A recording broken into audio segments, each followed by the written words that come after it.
Hey guys, so this week I've been playing Duke Nukem Forever! Oh my god, it's actually out! Can you believe it? Well, you probably can't believe it because everyone knows it's out. It's not like a joke. It's actually out now. But is it any good? Can it be any good? It's been in development for so friggin' long. Is it worth picking up? Well, here's my opinion of Duke Nukem Forever. They said it couldn't be made. Some said maybe it even shouldn't be made. It went through multiple studios, dozens of false starts, pushed back constantly over 13 years, but it's finally here. Duke Nukem Forever, the most vaporware of vaporware, finally hit store shelves, and I got my hands on it. I got home, plopped that bad boy in my Xbox, and was immediately kind of underwhelmed.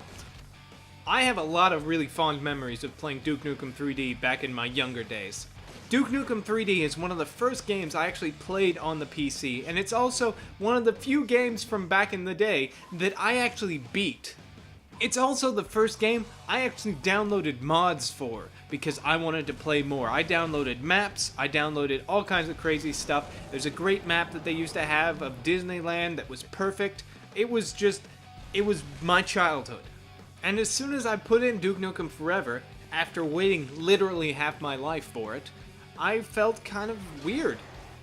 As soon as you start off the game, you're immediately surrounded by all the dick jokes and poop humor and all that stuff. You get the references to movies that aren't that funny and Duke Nukem's one-liners and all that stuff. It immediately acts and feels just like Duke Nukem 3D did, only with, modern graphics. Well, like 2 years ago's modern graphics.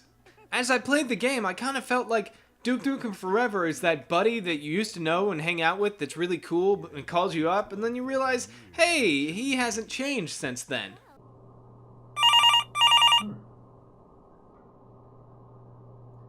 Yellow? It's your old pal, Duke Nukem. Oh, man!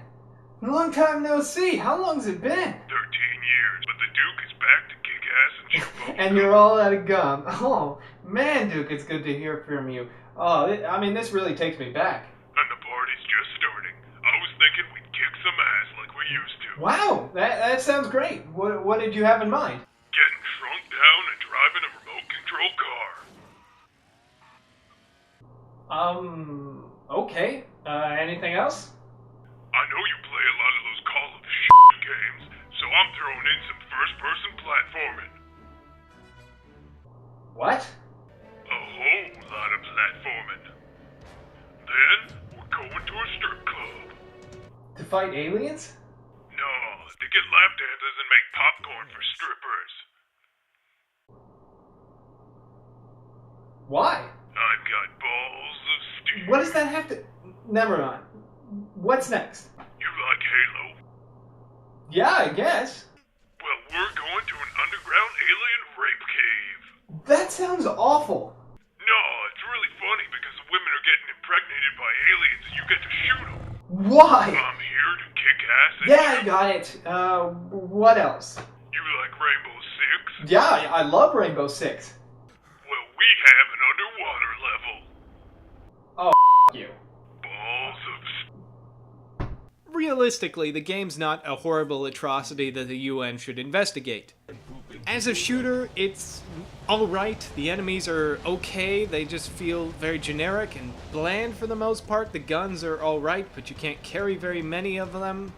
The level design is usually pretty poor, and the themes and atmosphere seems to be ripped from other better games. And for some reason, as I played this, I found myself just wishing it would kind of be over with. But it's not. It's actually got a pretty decent length on it. The single-player campaign is not all that terrible. It's all right. It's nothing to write home about. The animations are pretty poor, the guns are kind of crap, and the voice acting's not even that great, even from Duke Nukem himself, but, it's passable. The multiplayer, on the other hand, is a huge steaming pile of crap that you should not touch. The only reason I could see somebody wanting to play the multiplayer is by progressing through the multiplayer ranks, you unlock new women in scantily clad outfits to go, ee-hee-hee, I've got big boobs, look at me. I'm not going to sugarcoat it. Didn't like the game. I just didn't like it. I don't know. It just feels old. A lot of it feels very old, which it's interesting. It's like nostalgia, but for a game that never existed. It's weird. It clearly tries to be newer games, but without trying too hard. So it kind of fails at being new, and it tries to be retro and new at the same time. So it's this weird sort of nebulous. It wants to be like, hey, I'm old, but hey, I'm new, and it just falls somewhere in the middle and fails really hard at it. I don't know. The humor I didn't like. I didn't like the voice acting all that well. The animation sucked. It feels like a lazy game. It feels like they rushed it out, which is weird because it's been in development for so long. I don't know. At the end of the day, I have to say I didn't enjoy this game. I feel like this is a game that I might have enjoyed years ago, but I've grown since then. I've evolved as a person, and I think that Duke Nukem has stayed the same. And I just don't think it's my kind of thing. There are people out there that will probably enjoy this. Maybe you're one of them. And there's demos and stuff. Play the demo, and if you enjoy it, maybe get it. But if you are one of these people that thinks, despite all the negativity, that you'll really like it, don't pay $60. It's not worth $60. This single player campaign's not incredibly terrible. The multiplayer is uber terrible. Just don't even play it. There's no reason to touch it. But overall, I would say that this is definitely, for me, a major pass.